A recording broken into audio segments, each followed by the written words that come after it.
หลังต้องหันถือ3 หลังแล้ว3 ตัว2 หลัง3 ตัว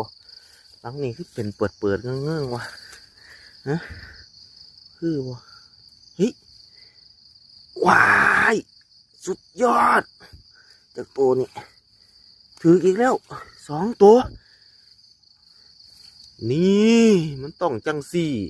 นี่ปล่อยเคียง4 ตัวท้องใครอืดเลือดเลยนี่ไส้กบนี่มันต้องแบบนี้ที่ผ่านมาวังเดือนมังหันอาทิตย์มังหันเนี่ยโอ้ใจออก3 หลังได้กบ10 โต7 4 บวก 3 บวก 2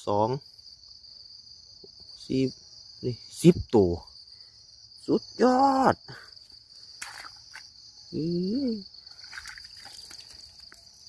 นี่